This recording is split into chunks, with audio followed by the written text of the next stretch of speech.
Happy Thursday morning po sa inyo lahat mga kapatid at salamat sa ating Panginoon na tayo ay muling nagkita-kita sa ating online morning devotion.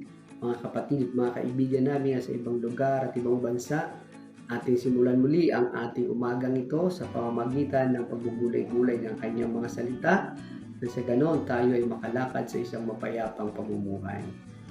Ang ating pong batayan talata at pamagat ay tukso sa pangangalaga sa buhay na karugtong din po ito ng ating Bible verse noong Wednesday morning.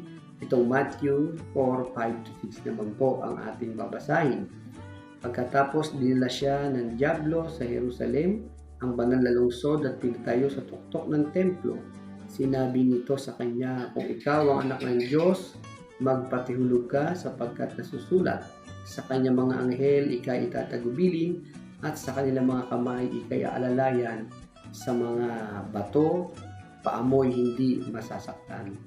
Salamat at purihin natin ang Panginoon sa ating pagbasa at pagkarinig ng kanyang mga banal na salita.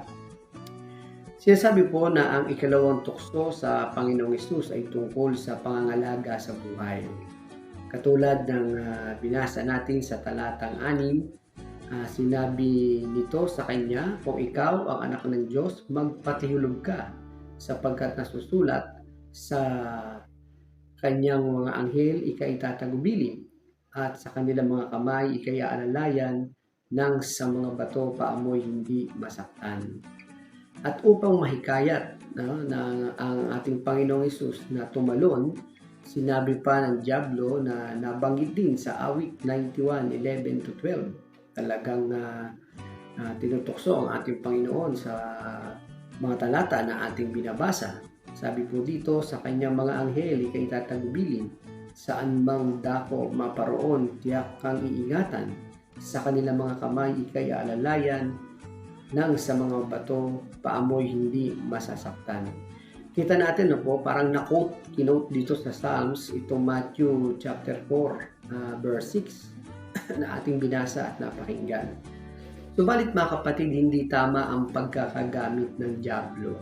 Mga parang na out of context siya sa mga nabanggit na talata.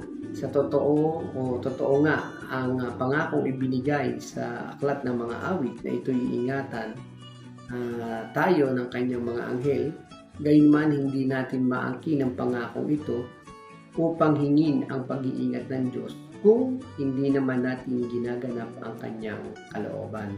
Kaya pag sinabi ng Diablo, tumalon ka, magpatihulog ka dahil sabi nito ikaiingatan, ngunit patuloy nating suriin ang ating mga kalalagayan sa ating harapan sa ating Panginoon Diyos, na tayo ay laging handang gumanap sa kanyang mga banal na kalooban. Napakadaling gamitin sa ganitong maling paraan ang isang talata ng kasulatan. So ganyan po kasi ang ating kaaway, talagang niro-wrong context niya, out of context niya yung mga sinasabi ng Panginoon sa atin upang tayo ay mawala doon sa tamang sinasabi ng banal na kasulatan. Sabi nga po, talagang nilalabas tayo doon sa konteksto at malimit na ito'y nagbubunga ng maling pakahulugan, at dapat tayong maging maingat sa mga bagay na ito. Kaya maging maingat po tayo sa mga pagbabasa ng banal na kasulatan. Patuloy natin hingin ang gabay ng banal na Espiritu upang paunawa sa atin yung mga talata na binabasa natin sa banal na kasulatan, sapagkat ang ating kaaway ay tinutwist niya ang Word of God para tayo ay mapahamak sa ating mga pakikinig at pagbabasa doon sa mga talata ng ating Panginoon. Ang ikalawang tuksong ito ay upang patunayan ng ating Panginoong Hesus na siya nga ang anak ng Diyos, na sa pamamagitan ng paggawa ng mga himalang mga tanda at kababalaghan sa kanyang paggawa ng himala ay matatamo niya ang papuri ng lahat ng tao.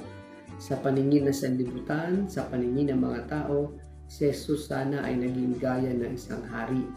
At kung ang isang tao ay medyo talagang mahina at mahilig doon sa glory to me, ay talagang matutokso siya doon sa ginagawa ng Diablo na panunukso sa kalagayan ng buhay ng isang tao. Ngunit ang Panginoong Hesus ay hindi sinugo sa mundo upang maging isang panlupang hari. Hindi siya isinugo sa daigdig upang magtamo ng papuri sa mga tao. Alam ng ating Panginoon na siya ay naparito upang maglingkod, hindi para paglingkuran. Sinugo siya sa sanlibutan upang magdusa at mamatay para sa ating mga kasalanan.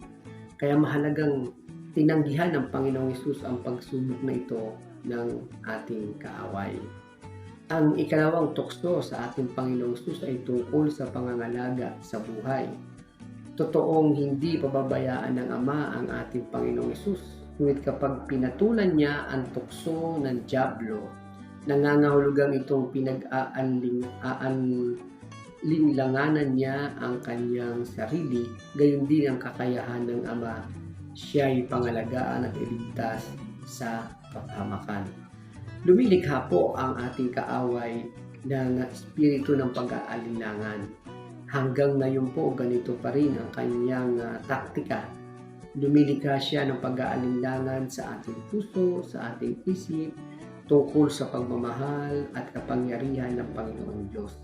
Ito rin ang ginamit niyang taktika kina Adan at Eva, at siya'y nagtagumpay sapagkat pinag-alinlanganan ng dalawa ang salita ng Panginoon Diyos.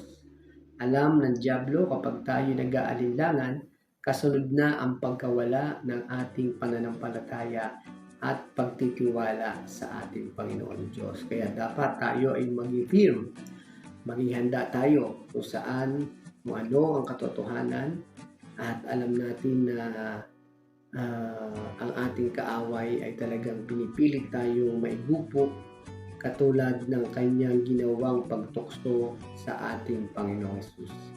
Samantalang kung tayo ay magtitiwala, ang makakatulad natin ay ang mga talata na ating babanggitin. Kung tayo ay lubusang magtitiwala sa ating Panginoon, hindi sa ating mga pangahawak sa ating mga sarili. Sabi po sa Isaiah 40:31, ngunit muling dumalakas at sumisigla ang nagtitiwala kay Yahweh. Lilipad silang tulad ng mga agila.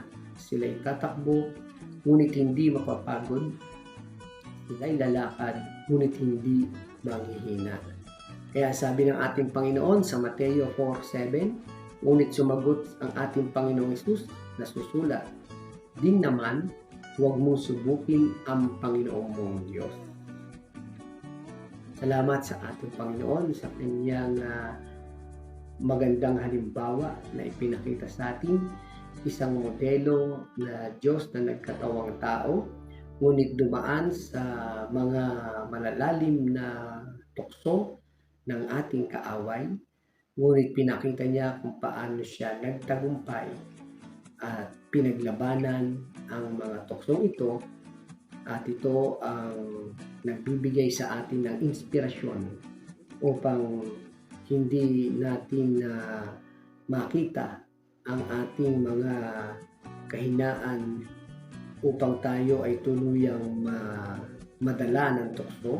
Sa halip makita natin kung ano ang magagawa ng kapangyarihan ng Diyos, ng kanyang salita sa buhay natin upang hindi tayo mag-alinlangan mula doon sa pangunukso ng ating kaaway. Salamat sa ating Panginoon at tayo pumuli ay manalangin. Purihin ka, Panginoon Diyos, sa iyong mga salita na amin na pagbulay-bulayan at sa iyong pong kabutihan, pamamahala sa amin. Ang iyong gabay ay muli niyo pong iparanas sa bawat isa sa amin. Sa aming mga gagawin sa buong araw na ito, mga magsisipag-pasok sa trabaho, magsisipasok sa paaralan, at ang mga ina ng tahanan na siyang maiiwan upang pangalagaan at gawin ang ilang mga gawaing bahay. Panginoon, matuloy namin din ninadalangin ang iyong pong pagpalang kamay sa mga kapatid namin, mga kaibigan na may karamdaman. Kung sino man sa inyo ngayon ang may karamdaman, kung sino man sa inyo ngayon ang umaharap sa mga pagsubok ng buhay, manalig kayo sa Panginoon, kayo pagagalingin at palalayain ng ating Panginoon. Ito po, Panginoon, ang aming samot dalangin sa pangalan po ni Kristo Jesus. Amen. Papuri at pasasalamat po sa ating Panginoon. Salamat muli sa inyong pagsama sa akin sa pagbubulay-bulay ng kanyang mga salita. Friendly reminder po sa bawat isa, be Christ-like in your workplace today, umayo at maglingkod.